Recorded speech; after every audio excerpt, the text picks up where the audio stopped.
At 72, life has a strange way of throwing curveballs, even when you think you've seen it all. Just 3 weeks ago, the silence in my home became deafening. My husband, my rock for over 5 decades, was gone. I'd spent a lifetime supporting his career, raising our children, and quietly pursuing my own passion, jujitsu. It wasn't something I ever broadcast, it was simply a part of me, like breathing. 40 years on the mat, a second-degree black belt earned under the legendary master Hiroshi Takahashi back in '95. Most people never knew. It was my secret world, a place of discipline and quiet strength. Now, in this new solitary chapter, I knew one thing for certain. I couldn't stop. My doctor had been clear, keep moving, Edie, or start declining. There was no other choice for me. Declining simply wasn't in my vocabulary. My movements, though deliberate, remained precise, a lifetime of discipline evident in every gesture. I gently ran my fingers over the worn black belt, its frayed edges a map of countless hours, countless techniques, countless lessons. Each thread held a memory, a story of perseverance. I checked my appearance, silver hair pulled back in its usual practical bun, face lined with experience, but my eyes, they were still sharp, still alert. A silent nod to myself, a ritual I'd performed before every training session since 1980, when I first stepped onto a mat at 28. It was more than just exercise. It was my anchor, my way of processing the world, of finding balance when everything else felt shaky. I had unpacked the essentials and arranged my new living space. But the most important thing, the one piece of my life I couldn't live without, was still missing. A place to train. My joints weren't getting any younger, I muttered to myself, wincing slightly as I stood. But the fire was still there, burning brightly. I grabbed my car keys. First day at a new dojo, I murmured, a little thrill running through me, just like riding a bicycle. Little did I know this bicycle ride was about to take a very unexpected turn. The drive to Elite Martial Arts Academy took only 15 minutes. Its exterior looked impressive, also sleek, modern, large windows reflecting the morning sun. The parking lot, filled with expensive SUVs and sports cars, made my modest sedan feel out of place. Young men and women, most in their 20s and 30s, all fit and athletic in branded gym wear, headed inside. My plain white kimono, neatly pressed, felt a stark contrast. A deep breath, the familiar scent of anticipation, filled me. This was it. At the front desk, a young woman with perfectly styled hair looked up from her computer. Her eyes scanned me, lingering on my silver hair and traditional uniform, a clear, unspoken question in her gaze. "Can I help you, ma'am?" Her tone already suggested I'd arrived at the wrong place, her politeness thin, barely concealing doubt. A patient smile formed. "Yes, I'm interested in joining your jiu-jitsu program." Her eyebrows rose slightly, a flicker of surprise quickly replaced by practiced professionalism. "Our adult classes are quite intensive," she explained, her voice carefully modulated. "Perhaps you'd be interested in our senior yoga sessions on Tuesday mornings." It was a kind suggestion, but also a dismissal. My smile remained. "Dear, I've been practicing jiu-jitsu for over 40 years. I'm looking for a place to continue my training."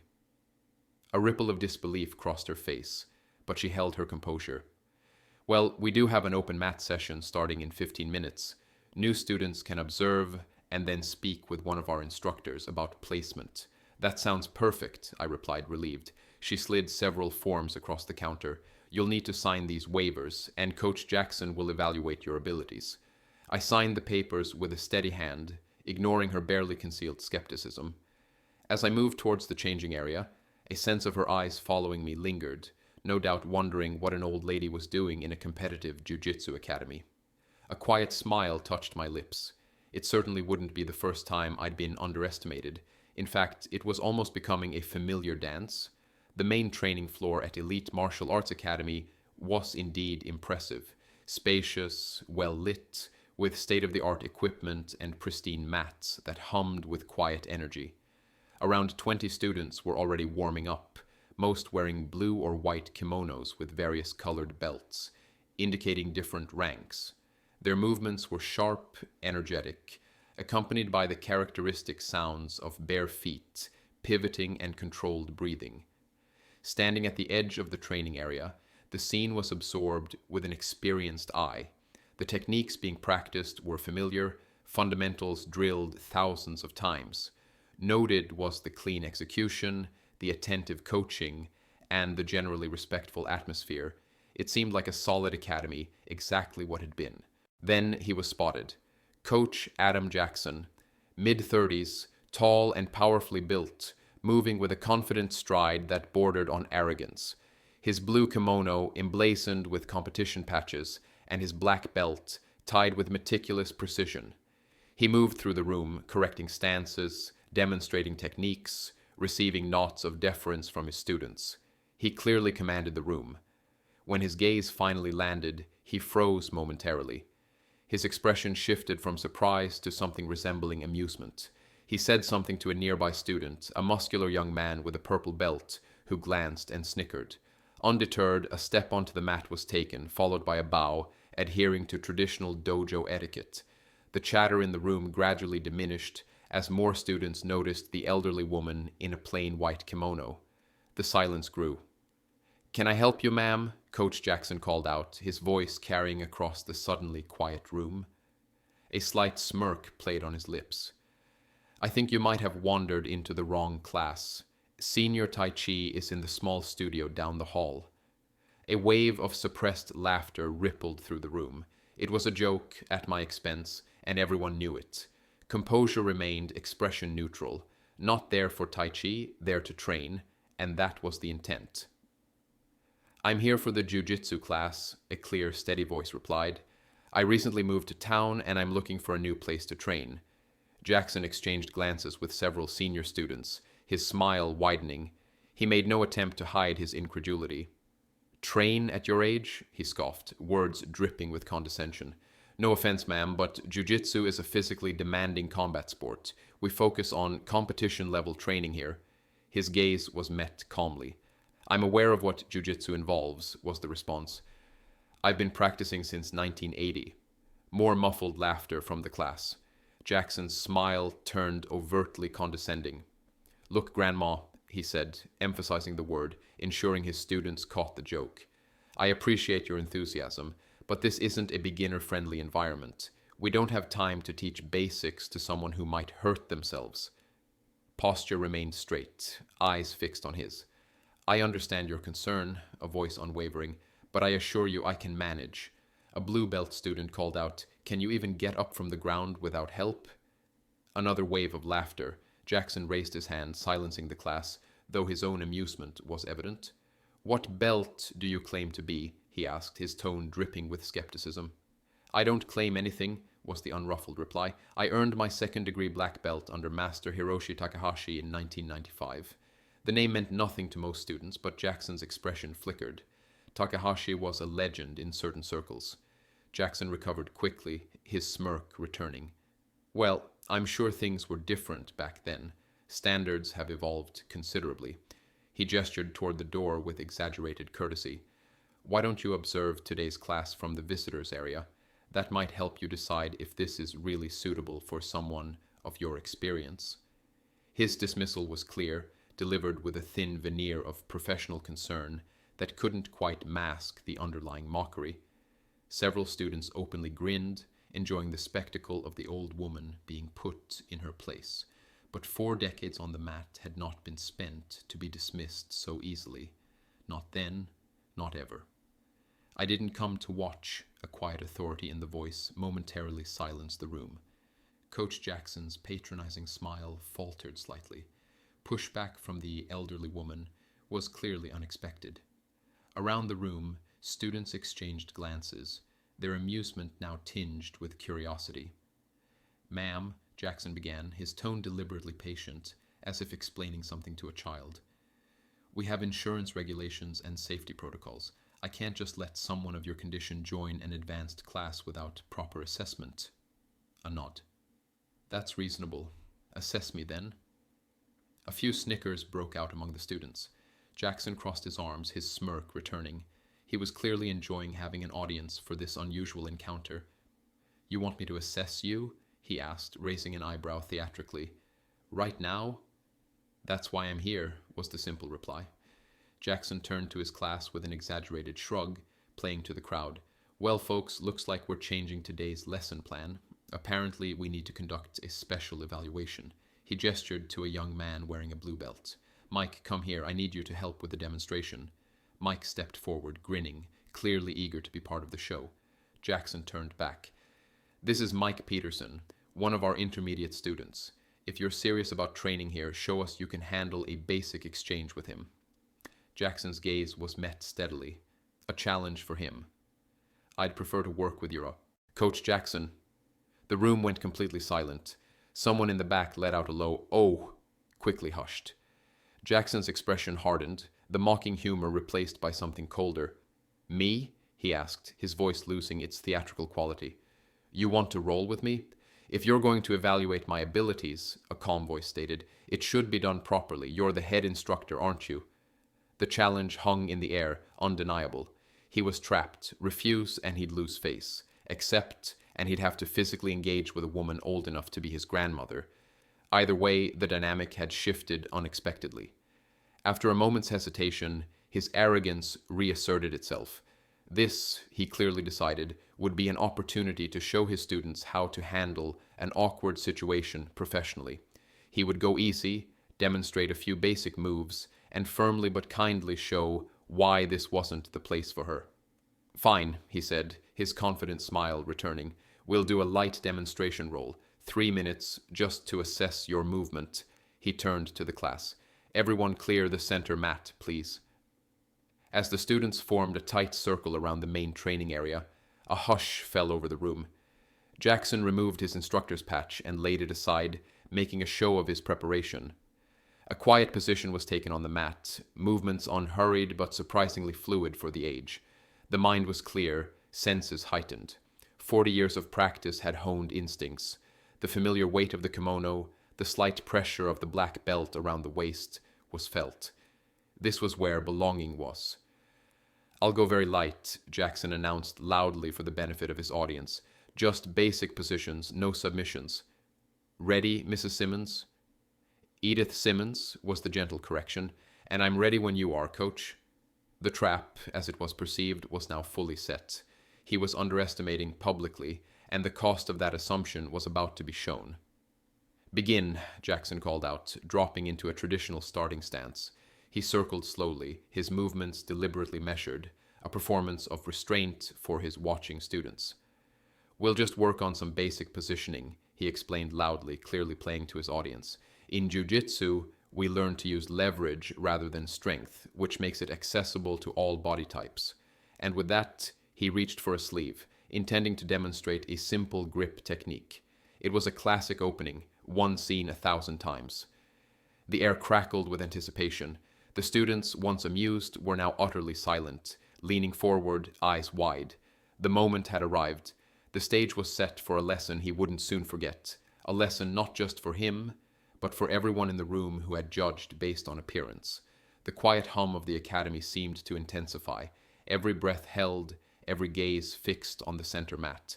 It was time. What happened next occurred so quickly that many students would later disagree about the exact sequence. As Jackson's hand made contact with the kimono, weight shifted almost imperceptibly. A hand closed over his wrist with surprising firmness. Before Jackson could even process what was happening, a perfect sleeve drag had been executed, disrupting his balance and forcing him to step forward to compensate.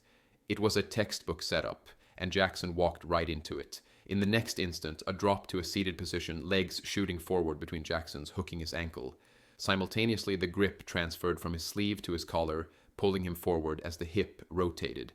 The movement was fluid, precise, and devastatingly effective. Jackson, caught completely off guard, toppled forward. By the time his knees hit the mat, a transition had already been secured, a technical mount position that no 72-year-old should have been capable of achieving against a black belt in his prime. A collective gasp swept through the room. What the... Jackson started, his composure cracking as he attempted to regain control. But the next phase was already advancing. Hands moved with practiced efficiency, establishing grips that were impossible to break without proper technique. Jackson, still processing what was happening, made the novice mistake of pushing directly, exactly what a skilled practitioner would anticipate. The response was immediate and flawless. His energy was redirected, creating an opening for a classic armbar transition. Jackson recognized the danger too late, attempting to stack and pass, but finding himself caught in a perfectly executed trap. The submission was locked in before he could mount a proper defense. His arm extended in precise control, the pressure increasing steadily until he had no choice. Tap, Jackson gasped, slapping the mat with his free hand. The entire exchange had lasted less than 10 seconds. Silence descended on the academy. Students stood frozen, mouths open in astonishment. The elderly woman had just submitted. Their intimidating head coach with a sequence so clean it could have been filmed for an instructional video. The hold was released immediately, and a rise to the feet with surprising agility. The kimono was straightened, and a respectful bow given to Jackson, who remained kneeling on the mat, his expression a mixture of shock and confusion. "Thank you for the assessment opportunity, Coach Jackson," a calm voice stated. "I hope that addresses your concerns about my abilities." No one in the room made a sound. The impossible had just happened, and they had all witnessed it. Jackson slowly got to his feet, his face flushed with embarrassment and confusion.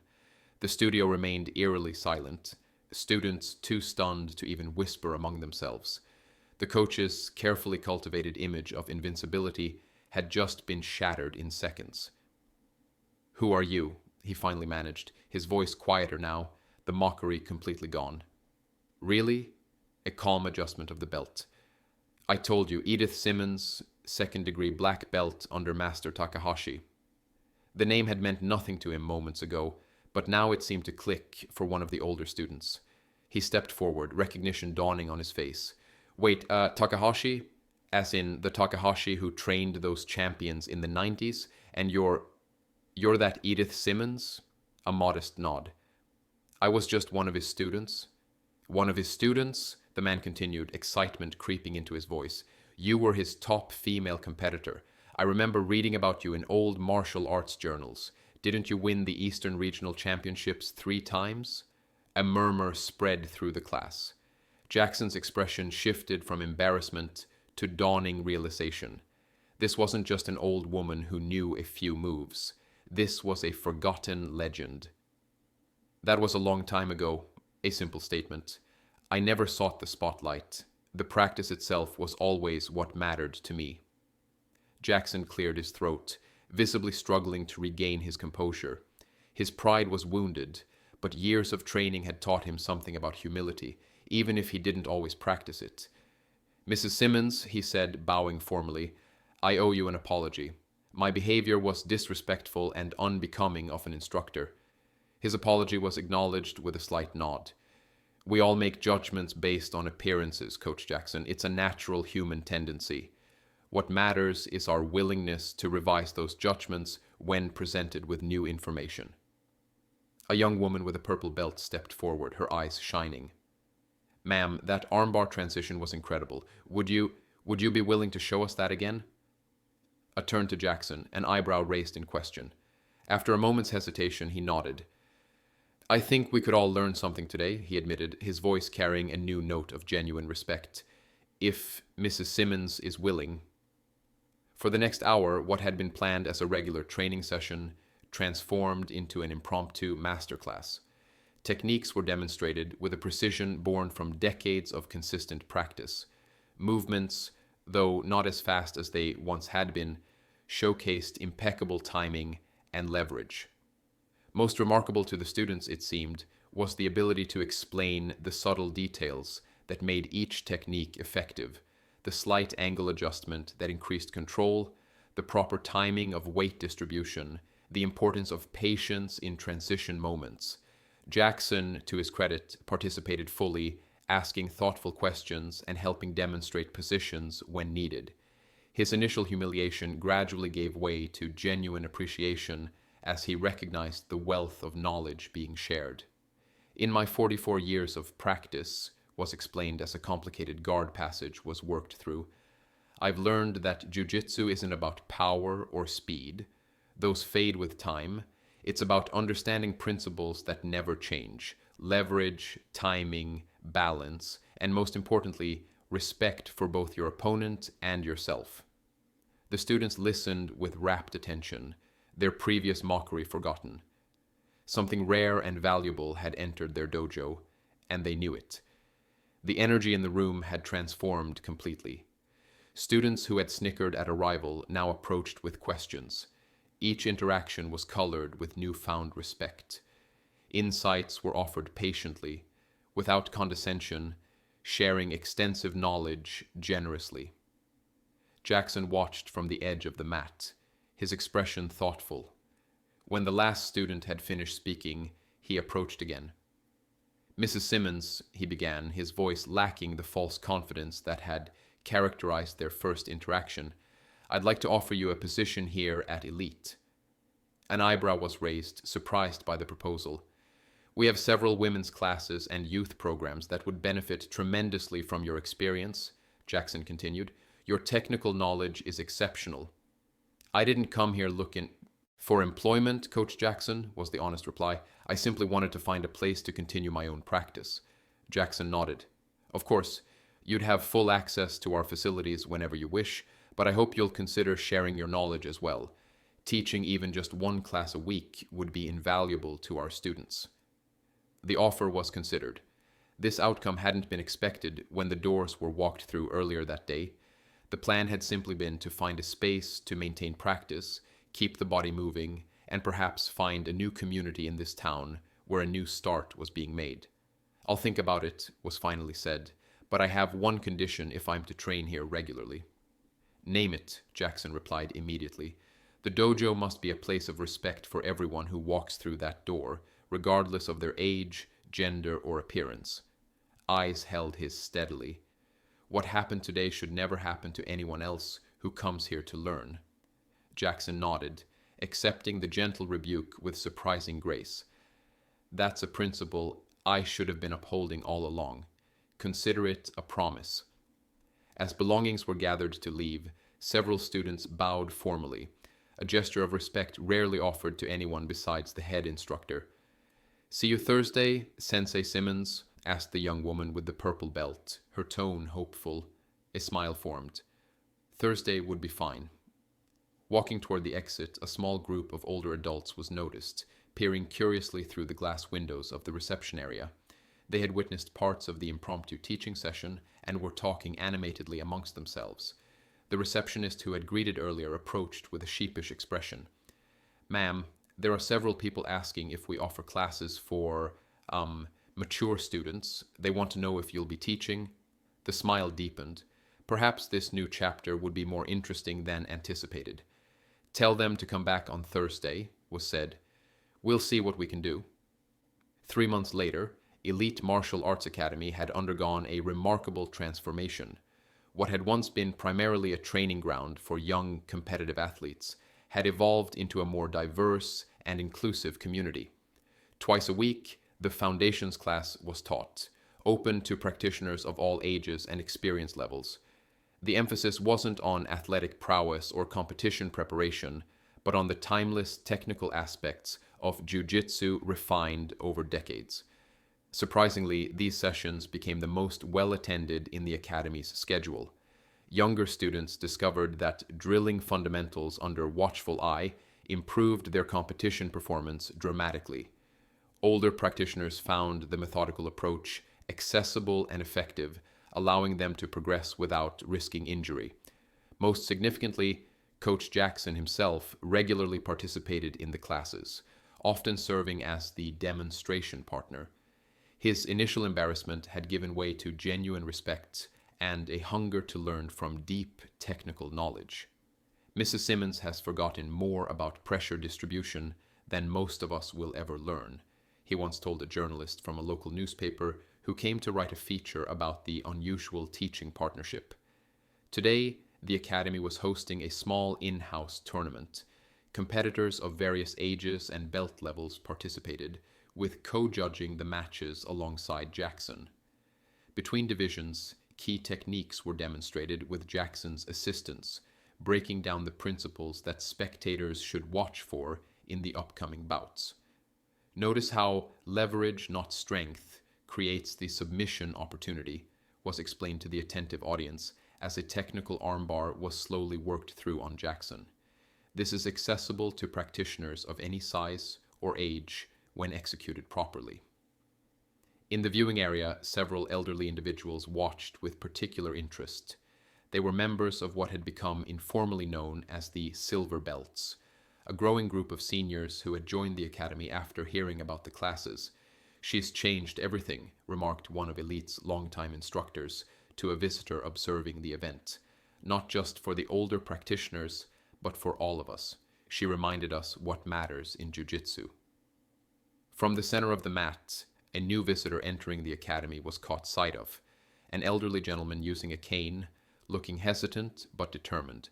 A smile formed, recognizing that same uncertainty felt 3 months earlier. Coach Jackson noticed the gaze and followed it to the newcomer. Without prompting, he walked over to welcome the man personally, guiding him to a seat with a respectful bow. Some lessons, it was reflected, went far beyond techniques on the mat. And just like that, a new chapter unfolded, not just for one, but for the entire community.